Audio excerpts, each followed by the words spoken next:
all the spells in the world, and not a single land to cast them. Welcome back to Mana Screwed Media. Today we have the third and final game, Iroh versus Giada. Iroh took the first one, Giada took the second one. Really love how these two decks are playing against each other. I think Giada could be doing a little bit more. She's just moving a little slow. Iroh, he didn't pop off as much as he usually does the first two games. The first game was pretty good. The second game, he was not doing what he normally does, which was kind of disappointing to see. No turn one plays from either one of us. Looks like a turn two play for Iroh. There we go, Professor Zhao. A little bit of card advantage to start off. That's pretty good. We'd like to see that. Looks like she does not have turn two, so we're going to go to my third turn. Looks like I played Terramorphic Expanse. You can sack it and find a basic land. And tap 2 and play Abandon Attachments. That's pretty good. Some more card advantage. Get that lesson in my graveyard for when Iroh comes in. I'll discard Il Quintia and draw 2.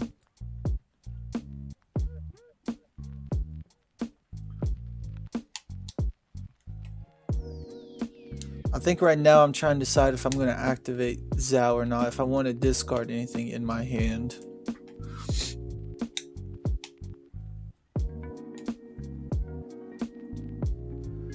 It's good to see two lessons already in my graveyard. I am going to activate Zai. I'm going to discard Sokka's Haiku and draw a card.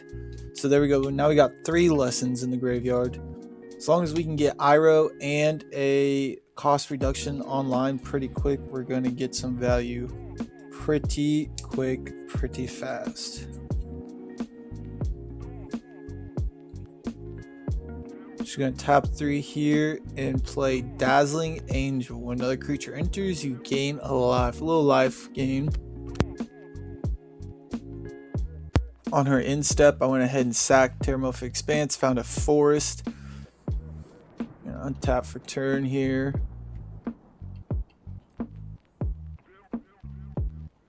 Play my land for turn. If I can play at least one more lesson, that's going to be really good, just to have 4 lessons in the graveyard ready. I'm going to play Naga Vialitis, a little mana dork there. Tap 2, and there's the 4th lesson, Price of Freedom. I'm going to destroy her plane. She's going to be able to find another planes, and it's going to enter tapped. And I'm going to draw a card off of it. She just went ahead and kept the same planes.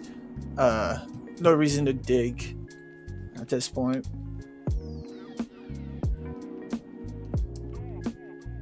She's just going to throw away planes later on.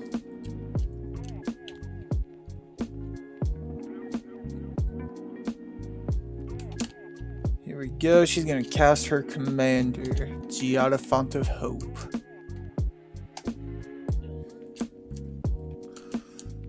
And pass from there. So I do have enough mana to cast. Oh, she's going to gain that life off of Dazzling. She almost missed that trigger. I do have enough mana to cast Iroh this turn. Or I can just keep going. There's another mana dork. Just keep getting some stuff building here. Getting a board built. Pay 1 for Firebending Lesson and get rid of Giada. I don't want her building those angels too fast like game 2 she did, where she was hitting me with 9/9s in the air. Tap a blue, tap a red from Niagara, and play Iroh's Demonstration on her Dazzling. Keep her board cleared. She's going to draw a card for turn, untap.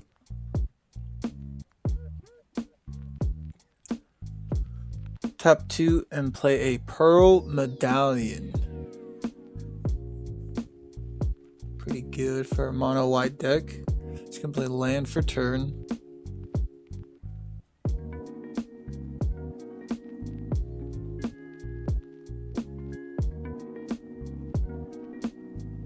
Tap 3, cost reduction from Pearl Medallion will allow her to cast her commander. And she'll pass on that.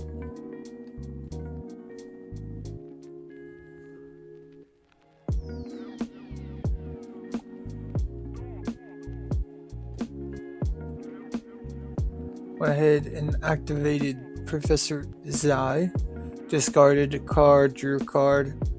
I am going to tap 6 and cast Iroh.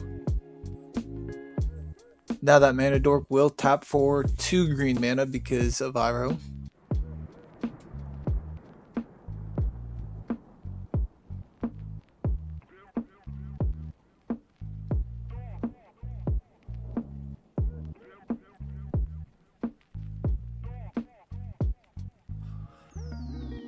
Play land for turn.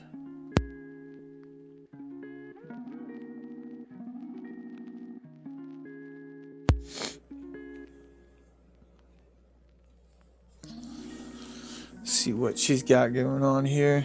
She does have that cost reduction out. She can use her commander as an mana dork as well. She's gonna tap 4 here for Dawning Angel. When it enters, she's gonna gain 4 life off that. Dawning is gonna enter with a +1/+1. There's that 4 life. She's got 3 mana open, and she's gonna pass from there.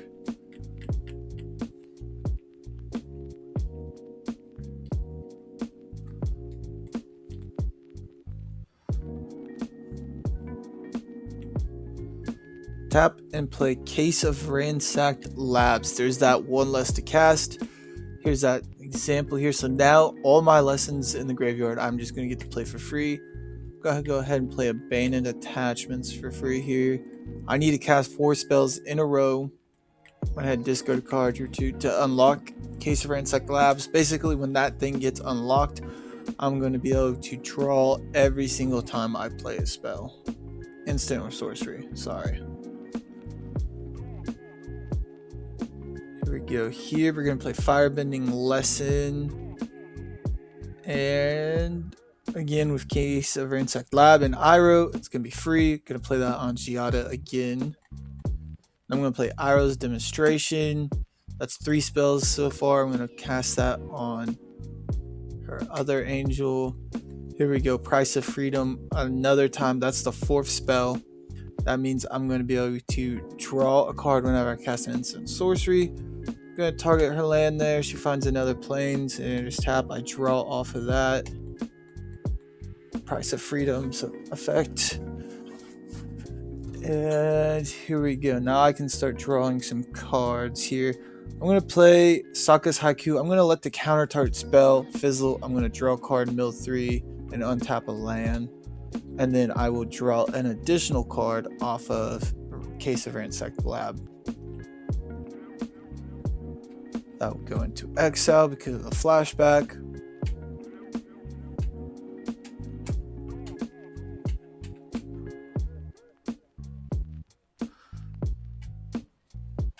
Looking to see what I milled there, see if there's any more lessons.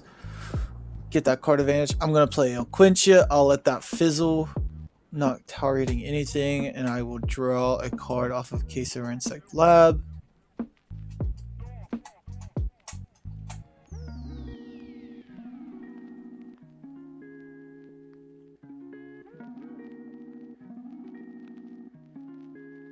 So I know what I'm going to play here. I'm going to tap 1 for energy bending because that cost reduction. All my lands gain basic land. I draw a card off of energy bending. I draw a card off of lab. And I'll tap 4 here and play Longshot Rebel Bowman. So here we go. Non-creature spells cost 1 last to cast, and it's going to do 2 damage every time I cast an instant sorcery. There's that free playback with energy bending. I'm going to draw 2 cards off that effect. Longshot's going to trigger, and she's going to take 2 damage.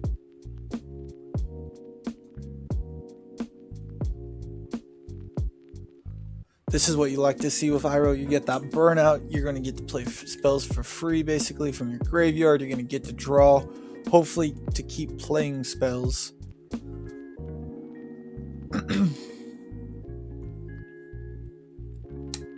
Got 1 mana open to do something with, and I'm going to play Shared Roots. So she's going to take 2 damage again from that. I'm going to draw a card off of Ring Sap Lab, and then I'm just going to play it again with Iroh and Lab. She'll take another 2. I'm going to draw again, and I'm going to find 2 lands and enter on the battlefield tapped. Went ahead and found a forest and a mountain. Those enter tapped.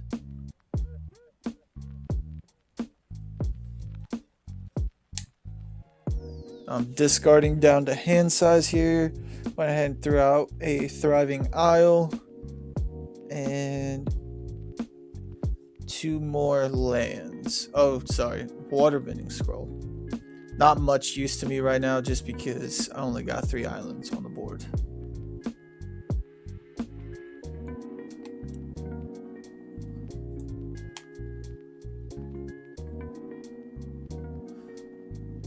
Just gonna go ahead and play Victory's Herald. Whenever it attacks, another creature gets Vigilance and Lifelink. Gonna untap here. My board is looking very good. This is one of those cases where Iroh is doing what he needs to do. I'm keeping the flyers off the board. They're not losing Summoning Sickness, so I can't be hit by them.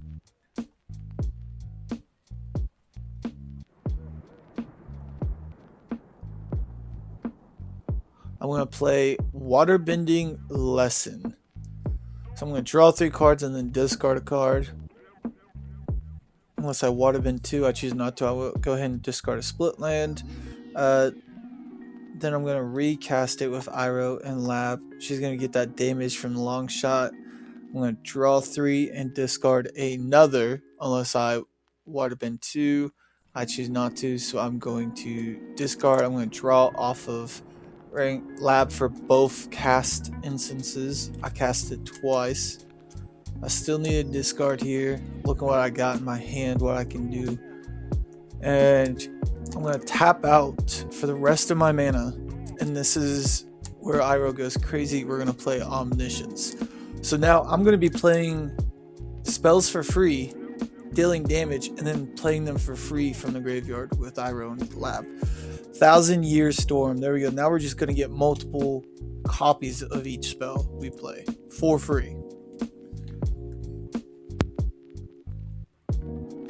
First thing I'm going to play is Elemental Summoning. I'm going to create a 4/4. She's going to take the damage from that. I'm going to draw off of it. I'm going to play it again. It's going to copy twice because of 1,000-Year Storm. I'll have copy once. I'll have 1 storm counter, but that will, second cast will make me have 2 storm counters. She took the damage from that long shot. I'm gonna play Introduction to Annihilation. I'm gonna exile her angel. She's gonna get to draw a card off of that. I am gonna put my storm counters up. Draw a card off of Lab. She got dealt 2 damage from that. I'm going to play Eber Flamesmith. He does damage whenever you cast instant sorcery. So now she's taking 3 every time I cast something. I'm going to cast Introduction to Annihilation and let that fizzle to draw a card off of it and the damage. At this point, I'm just feeling my hand. Every time I cast something, I'm going to get to draw a card. I got to get 3 damage from it, get to draw another card. Boomerang Basics, I'm going to target one of my own elementals, all of them, and draw multiple cards off of it. I forgot I had that storm counter. I get to copy that spell multiple times. So I'm going to draw cards off Boomerang Basics and off of Lab.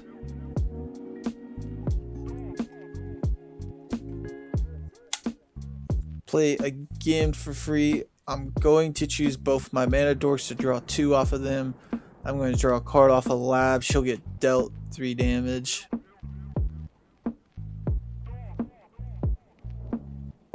There's the draw off of lab. Put that in exile because of flashback. My hand is just filled with cards now. Electromancer, just making everything cost 1 less to cast. Not that really matters. Crackling Wit. This is going to allow us to possibly get even more storm counters. If we can get him all the way up.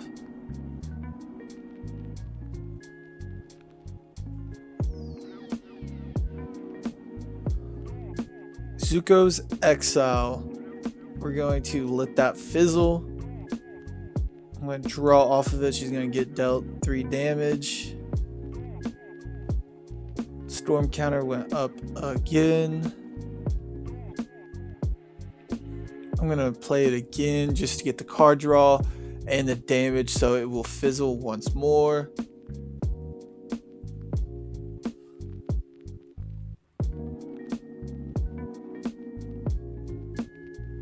That will make Rao go +1/+, up on his loyalty counters. Still looking what I'm going to do here.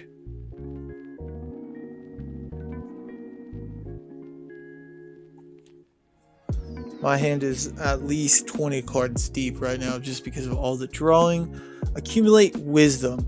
So here we go. Because of the storm counters, I'm going to look close to, I think it was 18 cards because of storm counters of how many times it copied. So there I am drawing all the cards off of all the copies of Accumulate Wisdom. She will take 3 off of that. I will draw a card off of Lab once it's resolved. Here I am looking at them, deciding what to put in my hand and what to put on the bottom.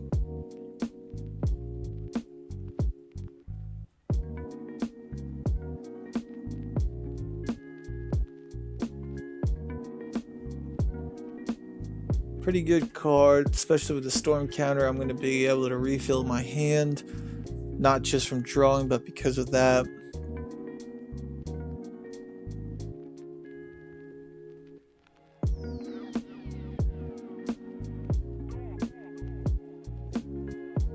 Alright, put those back on the bottom of my library. Storm counter is going up. Drew off of Lab.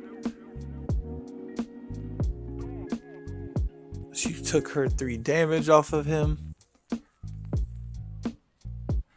And here we go. Vivi for free because of Omniscience. Now she will be taking 4 damage every time I cast something.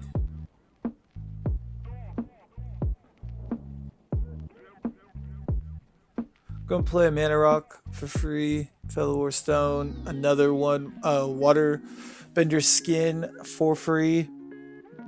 Just in case if this turn does not complete the game and she goes ahead and destroys my Omniscience, I'm going to have mana. Here I'm going to play Origin of Metal Bending. It's going to copy tons because of storm counters. I'm going to put a ton of +1/+1s. She's going to take 3 or 4 now because of Vivi. Vivi is going to get a counter. I'm going to draw off of Lab.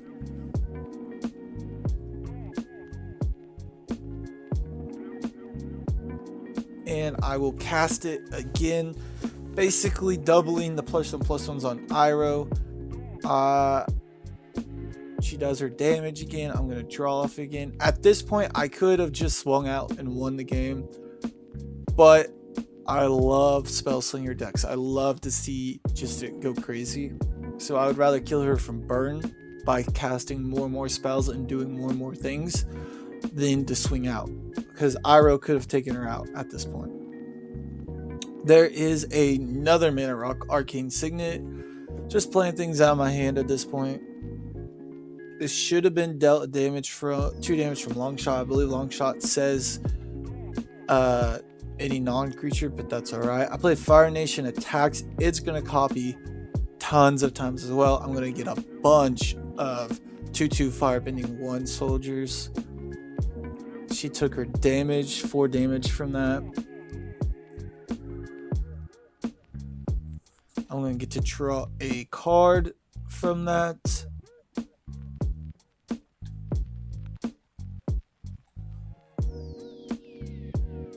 So at this point, I could just swing out, kill her, or I could play 2 more spells and end it.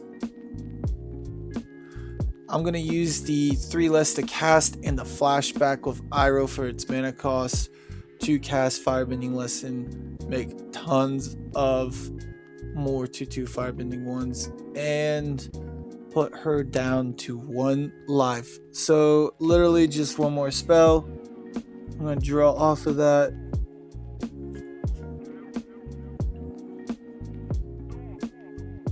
And there it is. How to start right. That will end the game. So there we go. Iroh finally pops off like he should, winning the game. I appreciate you guys watching. If you want to see more of the Commander Chaos series, make sure to let me know down in the comments. Like, subscribe, go check out the TikTok, the Instagram. I'm going to do some more pack openings here soon. I'm about to film another deck tech on a deck that I have. I appreciate you guys.